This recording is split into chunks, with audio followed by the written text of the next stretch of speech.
He stares out over the horizon of his personal world, his palace. It stretches just beyond the mouth of the cave, which is also his. He is the holder of prehistory, and this is his domain. His white hair, elongated with the span of eternities, sways in the wind. He takes a seat in his throne, observing all that belongs to him, as you traverse the sidewalk towards a small cave. This cave changes, for it is in any city, in any country, all at once. He watches you with intrigue, for the last who attempted this was lost to his challenge, and he pitied them for it. He is not the typical holder, anxious for your death and subsequent torture. Nay, all this holder truly wishes out of his now hopeless life is just to see one seeker such as yourself complete his challenge and emerge successful. He hopes you will not let him down. He has been most displeased with the attempts of the past. When you enter the cave, he leans in close, holding his breath, for he understands what is to come and believes you are worthy of his object. If he did not believe this, the cave would have swallowed you already, in darkness and torment. Once you are inside, he carefully observes your every movement, every choice you make, every thought that runs through your mind. As you speak the words, "I wish to speak to the holder of prehistory," he allows you safe passage into his cave. He wishes for you to keep them apart, not bring them together, yet you are not punished for either desire. As you walk down the tunnel he created, his head swivels up, and he stands from his throne. He stands in blank darkness on the other side of the cave walls, unseen by any being who does not look for him. He is uninterested in the fact that you do not, for many a seeker has failed by doing so in the past. He screams very hard for you to ignore the scribblings now etched onto the cave walls. Your journey brings you through the longest cave that has ever existed, telling you of every atrocity and every horrific event in the history of mankind and beyond. First, he stands outside the cave paintings and tells you to turn back. He wishes for you to press onward, but they command him to say otherwise. He despises them. Progressively, the messages and paintings on the cave wall become more and more ornate, until they are lurching out at you, scratching your flesh, and attempting to devour you. They rip at you until nothing but bone remains. But you dare not look at them. How talented a seeker you are, he thinks to himself. He continues to scream at you, warning you of the perils to come. He deems you brave enough and asks that you not look at either side, for laying eyes on any of the historic beasts that tear into you will merge with them, and he does not wish for you to die or suffer. You obey his order out of fear. He is beyond impressed, thusly appearing at your side. He walks beside you now, as if you are old friends, and tells you of every historic moment that has involved them, every war, every election, every grand opening that resulted because of them. He is generous. He wishes to impart all the knowledge he has to you, but he does not want to drive you mad. He is simply teaching you. However, he is commanded once more by them to tell you of their horrors, how they rigged every election, started every war, and bankrupted every new company. You do not let him do this, as you are now standing in his palace at the end of the cave. He breathes a sigh of relief as you speak the words. "A little birdie told me you know them." This is what he has waited for a millennia, as he was once a seeker just like yourself. Now, as a withered old man, he stands before you and holds out his hand, placing something against your palm. Observing it, you see it is a small bird's skull.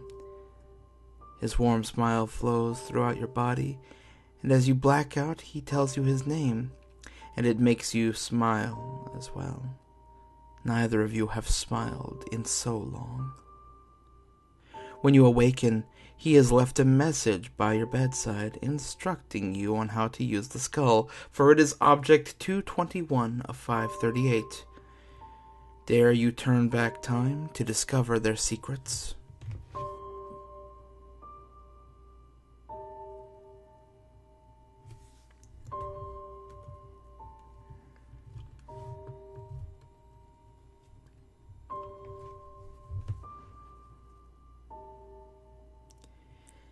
In any city, in any country, go to any available laboratory and ask the head scientist if you could request a conference with a man who calls himself the Holder of Science.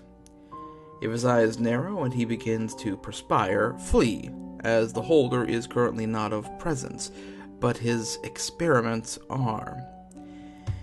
If he grins like he has been waiting this moment for eternity, you must tell him that you are prepared. He will then push you backwards, and you will fall into a hole. You will be falling for hours, perhaps days, but you must remember to keep your eyes closed. As long as you do not open them, any hunger, thirst, or pain you may feel will be an illusion. Otherwise, you will die of dehydration before you ever reach the bottom. When the tube begins to be illuminated by dark purple halogen lights, the color of iodine gas if you recognize it, you will know that you are exactly 1 hour from the bottom of the hole. You will see the purple glow through your eyelids, but at this point you do not need to leave them closed any longer. You will begin to hear mechanical noises, very faint sounds of small explosions. They will get louder as you get nearer to the bottom, and the tortured sounds of the holder's biological creations. Make sure not to make a sound yourself, or they will promptly emerge from the walls, ceilings, or floor and devour you. When you finally reach the bottom of the hole, you will likely be knocked unconscious by the impact of the ground, no matter how soft it is. Feel free to rest here for as long as you want. It is the last time you'll be able to do so for a while. When you awaken, you will notice that the hole you fell through has been shut, and you have about 8 feet to stand up. Don't stand around for long, as you will notice that the ceiling will begin to slowly move down. You must find the door before you are crushed, and the door will only reveal itself to those who were truly meant to complete their quest, and those who have collected over 100 objects. Quickly crawl through it, crawl if you must, and watch as it bolts shut behind you. You will find yourself in a small, congested laboratory lit by the same halogen lights that you saw earlier from the ceiling. There are tubes with specimens suspended in formaldehyde piled against the wall in massive quantities. A man with long brown hair stands in the center of the lab, performing dissections and experiments on a creature whose horrors cannot be put into any language known to mankind. He will not acknowledge you unless you speak, unless you ask the correct questions. He will silently strap you to a lab table and begin to experiment on you, only for you to become one of his formaldehyde-drowned specimens, living for all eternity but not having consciousness of any sense sight. You'll be forced to watch his terrible, mind-racking, and gruesome experiments until the end of time. If you do not wish to resign to this fate, which I doubt any human does, you may ask the holder the following question: what do they know, and what do they seek? The holder will stop his experiments and begin to explain to you in a sinister and dark voice, more evil than anything that you have heard in your life. Most visitors die merely from hearing him say his first words. However, if your will to live is strong, his voice will not destroy you. He will explain the knowledge that they have accumulated over the years, and the knowledge that they still seek and require. He will then ask for your left hand. Obey and hold out your left hand, or the fate that will await you is more terrible than anything mentioned thus far. He will draw a razor from his lab coat pocket and slice through your arm, letting your hand fall to the floor. He will then hold forth 3 items. A hand that appears to be made of pure mercury, liquid and yet solid at the same time, a formula for creating pure gold from any material available, and a vial of liquid that has the consistency of the heavens. The formula will make you rich beyond your wildest dreams, and the liquid in the vial will grant your soul indefinite life. Deny both of them, though, since they are not what you came for. Request the final object. The holder will nod, and the hand will be fastened to your wrist stump. You will then have what feels like a seizure and wake up on a patch of land or water exactly 1 mile north of the laboratory. Cover your new hand, as it'll attract the attention of those you fear. The Mercury hand is Object 222 of 538. It'll allow you to walk through any metal as though it were air. Your nerves, now part of the hand, will tingle longing for contact with the others.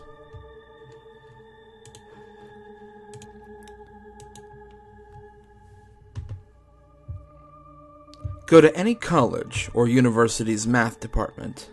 Find the senior professor's office and tell him you are looking for the holder of the equation.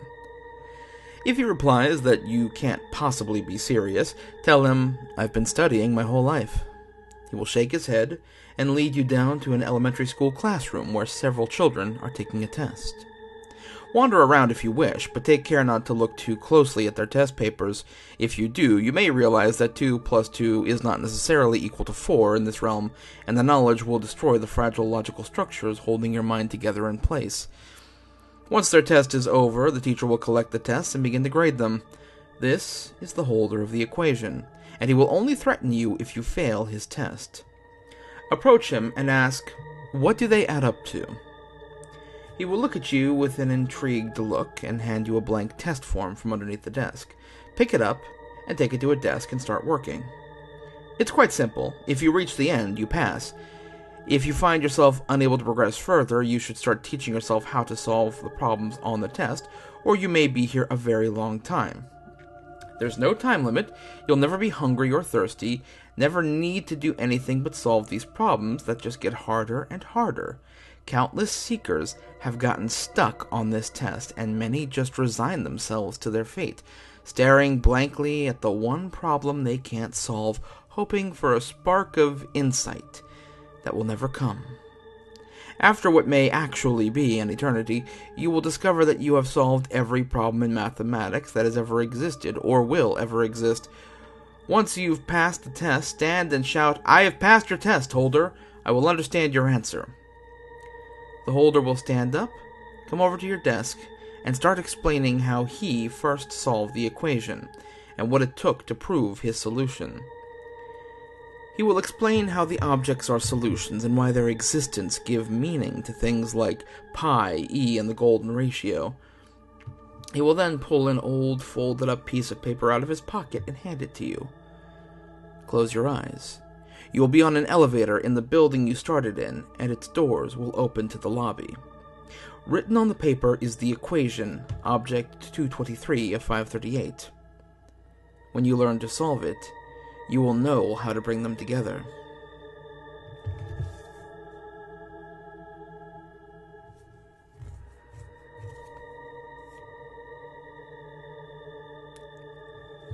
In any city, in any country, go to any mental institution or halfway house you can get yourself to.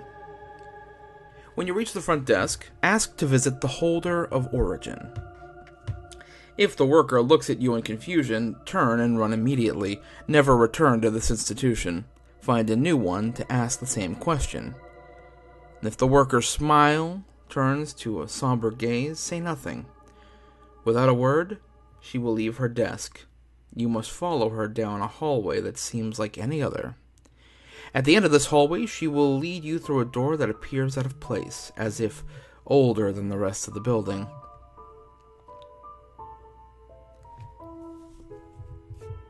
She will quietly lock the door behind you.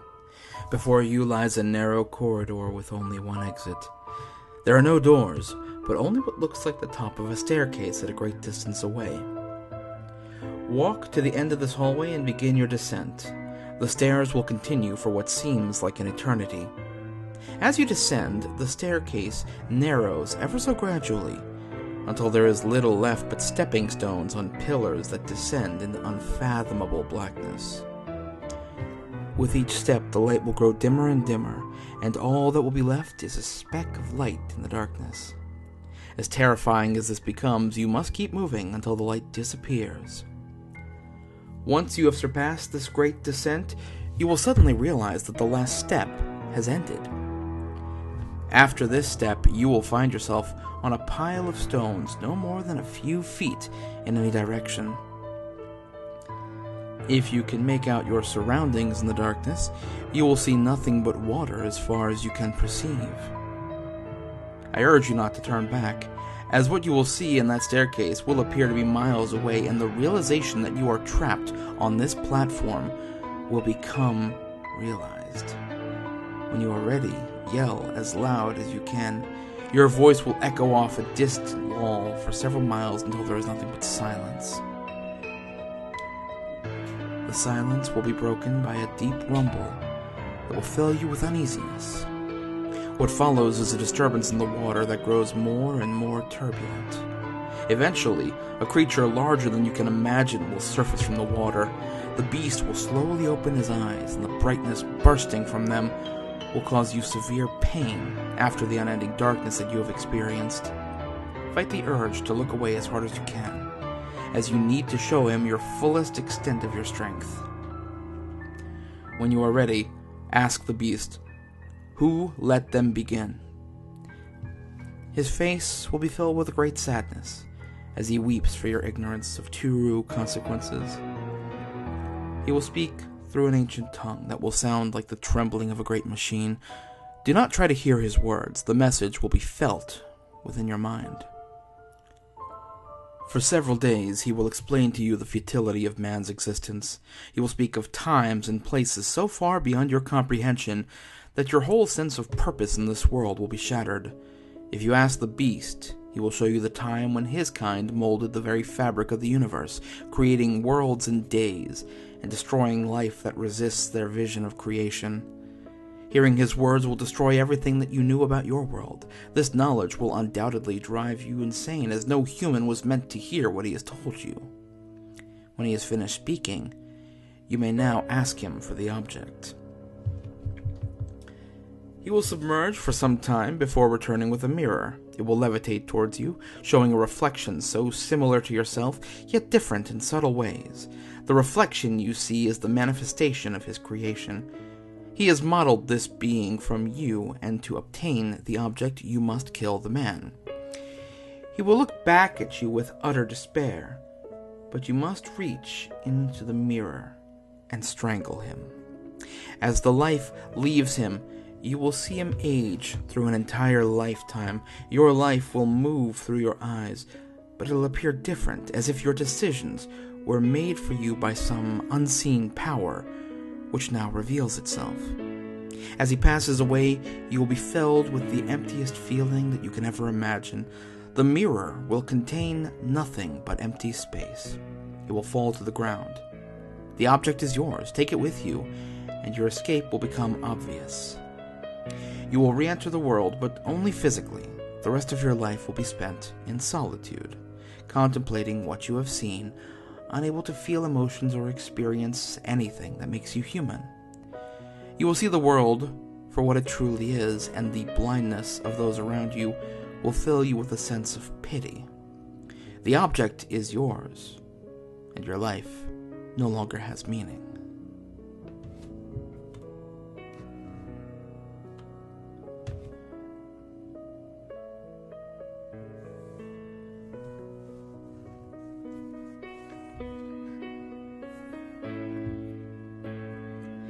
In any country, in any state, in any city, find any graveyard you can get yourself to. Eventually, you will find a crypt that is mysteriously left open. Enter the crypt and place your hand on the coffin inside and recite the following. Ego volitare recipero meus fortuna. Latin for, I willingly accept my fate. If the holder accepts, you will find yourself in what appears to be an ancient, ruined city. If you don't hear screams of agonizing pain, there really is not much left you can do other than close your eyes and hope it doesn't take too long for you to die. If this does happen, keep your eyes closed no matter what. Sometimes it's best not to see your death coming. Otherwise, keep walking straight ahead. Don't stop to look at anything or talk to anybody else you might see. You don't want to still be there come nightfall. After what seems like hours of walking, you will find yourself at the steps of a great citadel. When you get to the door, don't knock or say anything, just wait. After a few seconds, the door will either swing open, or nothing will happen. Be it nothing happens, you will just have to wait until nightfall for one of them to find you, and hope it's over quickly. Otherwise, walk in. You will see 2 flights of stairs. They both seem to lead to the same balcony, but don't be fooled. They will both lead to certain death. Walk back through the door you came in, and you will find yourself in the presence of the holder of lore. Ask him one question and nothing else. How did they come to be? The holder will speak at great length about the creation of the objects. He will ask you questions about your life, but don't answer. He is testing your willingness to learn. When he finishes talking, he will disappear, and in his place will be a dark, rusty blade about the length of your forearm, along with its sheath. Sheath it quickly, and hurry to leave as fast as you can. The blade is Object 225 of 538. Do not draw it until the time is upon you.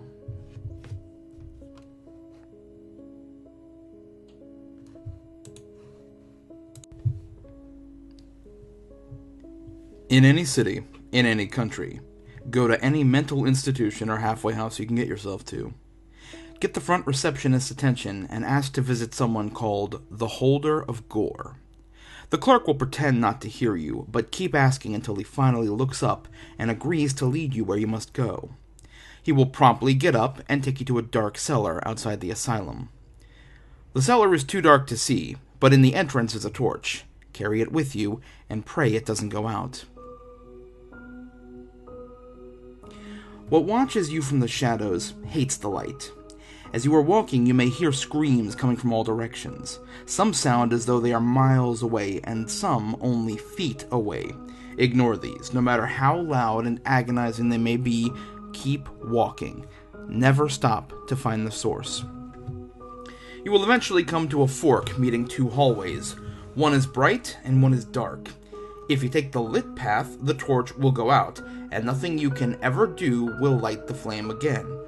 You'll be stuck in that place for the rest of your mortal life, or forced to walk back into the darkness, where unimaginable creatures await you. They have not been fed in decades. Unless you are particularly suicidal, take the dark path and keep a firm grip around your torch. After what seems like a few miles, you will come to a door covered in bloody handprints with bare skeletons littering the floor. Stop at the door and ask this question. What can hurt them? Do not fear asking any other question, as you would be dead before you could realize it, which is a much nicer way to go than many of the ways you could have by now. The door will swing open, and you will find 3 men gagged and hanging by their ankles. You then realize you still have Object 225, and now you have a choice to make. You can either cut the ropes and set them free, or kill them. If you set them free, your torch will go out, and the aforementioned creatures will leap for you. The holder does not take kindly to those who take her pet's food. If you are able to kill them in a slow, gruesome, and bloody manner, you will hear a sinister laugh, enough to drive the most divine warrior insane before it is finished. Should you survive this, you may consider yourself rather lucky. This means the holder was pleased with your manner of execution. She will ask you to put this knife at your feet and walk away. Do not do this if you want to get out alive. Instead, shout at her, "Show yourself or surrender the same fate." The room will get deathly quiet. The screams will stop and your breathing will make no noise, and the torch, still lit, will become quiet as it was before it was lit. The holder will let out a quiet hiss. Listen very carefully. You must detect where it came from and dodge the holder as she lunges for you. If you live, every candle in the room will light, showing her form. She will have the body of a snake, but with long arms with razor-sharp nails on each finger. Her face cannot be described in any human tongue, but once you have seen it, the vision of it will be burned into your mind until the day you die. She will very slowly slither her way to you. You may think all hope is lost, but she is still mortal. When she lets her guard down, take the blade and drive it deep into her heart. She will smile at you and say, "Just as it was foretold," as she dies. Remove the heart from her chest. Needless to say, it is not like your heart. It is very dark red and pumps not blood, but rather a thick black substance that disappears when it comes in contact with your skin. Squeeze the heart in your right hand until it pops, and you will find yourself outside the asylum. The heart will be gone. Her blood is Object 226 of 538. It pumps through your veins now.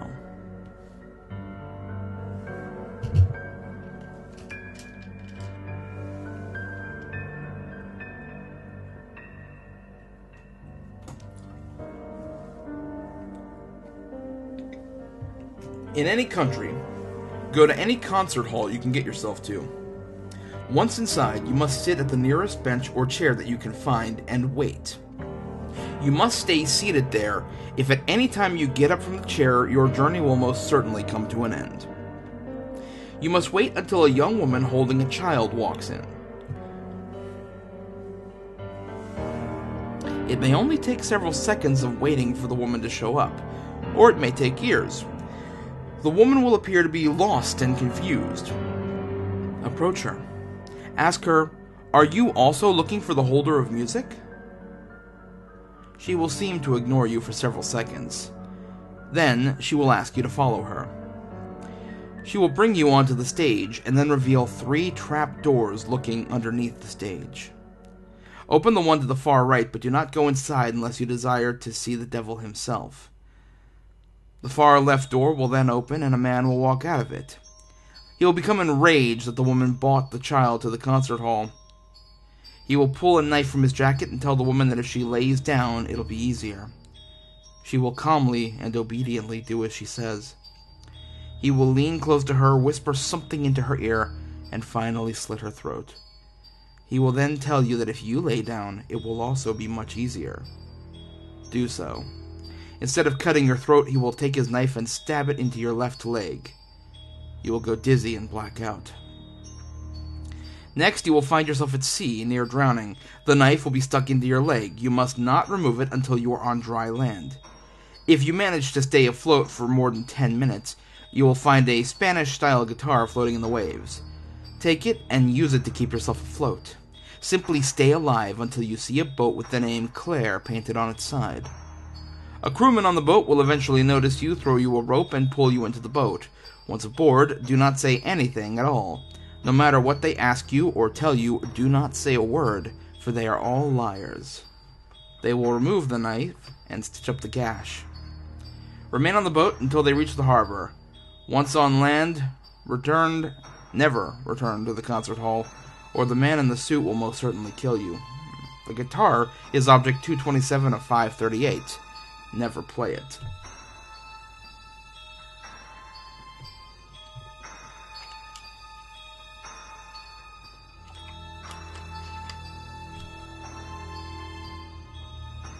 In any city, in any country, go to any brothel or whorehouse that you can get yourself to. Once inside, wait for one of the women, or the mistress or master of the house, to approach you. Pay no mind to their offers, and ask to be taken to the holder of false truth. They will try to persuade you otherwise, and offer alternatives to the flesh. Do not accept their offers, and persist in asking. Eventually, they will give in and lead you into the basement of the house.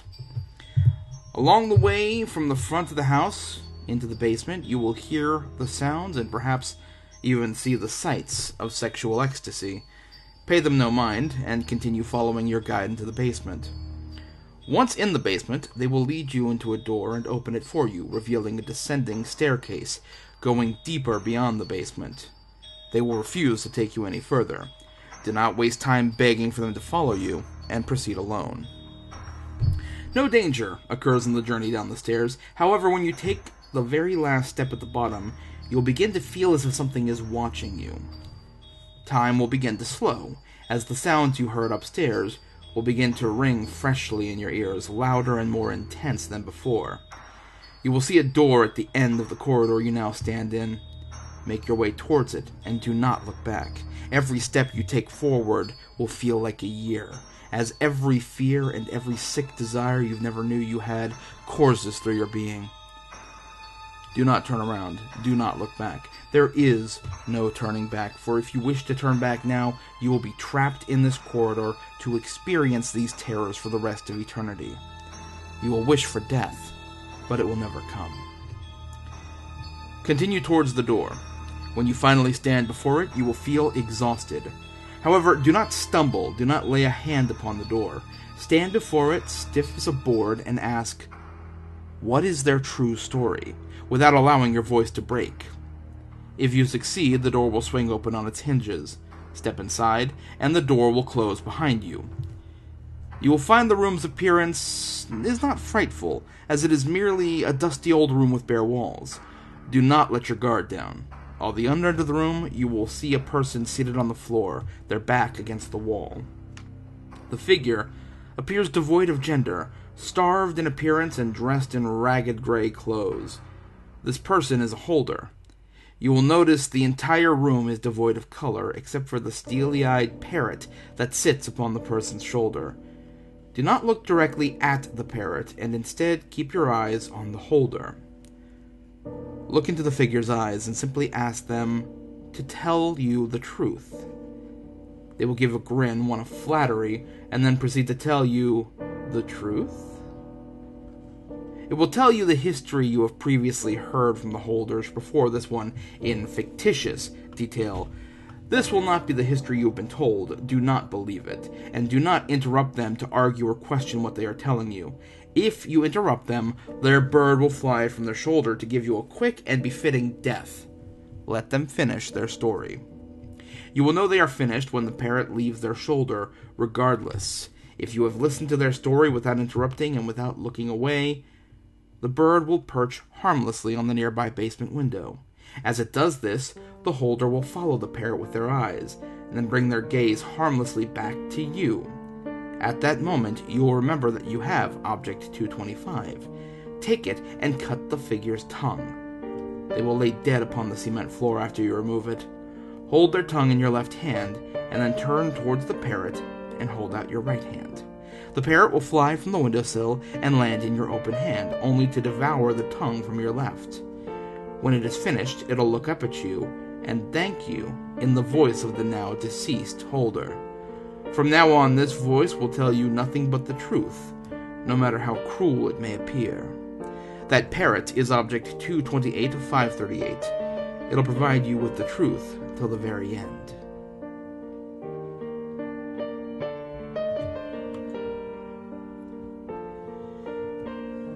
In any city, in any country, go to any mall or shopping center you can get yourself to.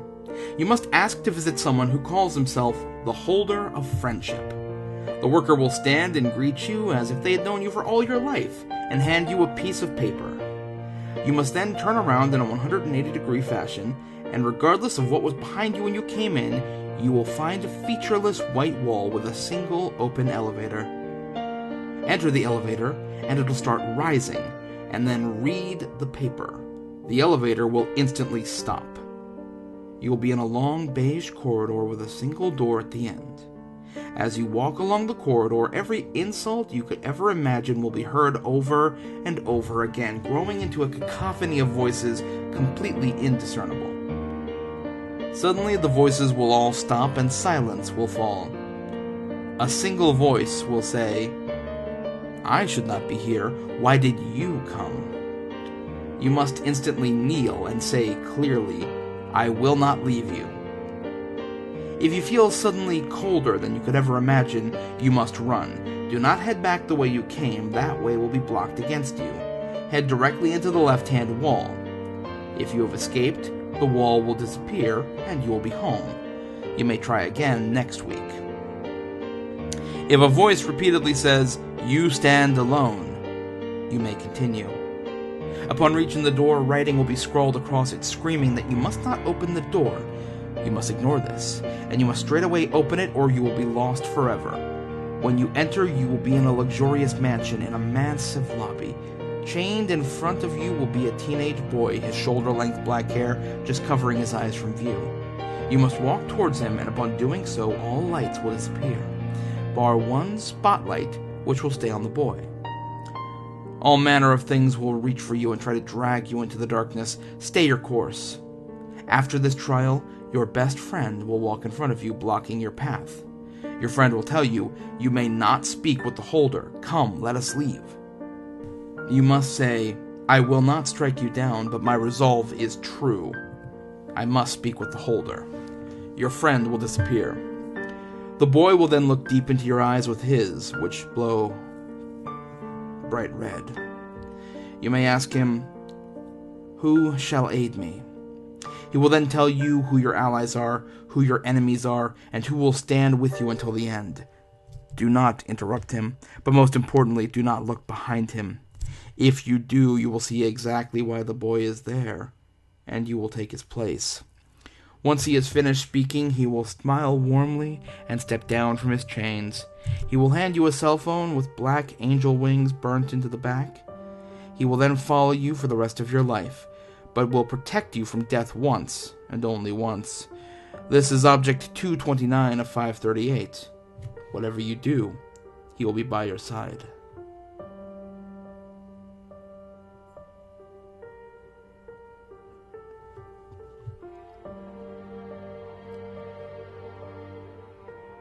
Go to any abandoned building in any city in the state of California. Anyone will do.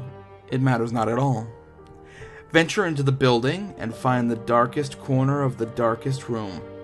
Stand in that corner and say aloud, I want to speak with the one who has long since run out of tears to shed. Then try and leave the door you came through. The door will not lead back the way you came, but instead into a small room. In one corner, there is a stereo that plays your favorite music, a TV that plays your favorite movie, a table covered in your favorite food and drink, and a couch with a boy no older than 16 on it. The boy will greet you with a sorrowful smile and a polite hello, before lowering his gaze to the whiskey bottle in his hand in obvious sorrow. He will not react to you in any other way, and will remain in this depressed state, despite the good food, television, and music surrounding him. He will only respond to one question. What is it that despairs you so? And he will then tell you just what it is that despairs him so. Every last tragic moment of his sorrow-filled life will be laid bare before you. You must sit through this horrible tale of depression and sadness. Most are unable, most flee the room in tears. Others despair of ever being happy again, and sit next to him on the couch, as oblivious to the joyful things around them as he is, never leaving their room. If you can stand this tale of unending sadness, then he will fall silent at its end. He will return his gaze to the bottle of whiskey and gesture for you to leave. Do not leave, but instead tell him something you love. It can be anything, a funny story, a heartwarming poem, anything that brought you joy. If you have the heart to think of something joyful after hearing such a tragic tale of despair, then you will be rewarded with a small smile in the face of the holder. You must then say, things aren't so bad in the end. At this, he will wordlessly stand up, and as a reward for granting him a few small moments in which he did not wish for death, he will give you the bottle of whiskey in his hand. Be warned, the few that emerge from this room have described doing only the above and nothing else, so keep that in mind. The bottle is Object 230 of 538, and its contents will grant you temporary shelter from the despair to come.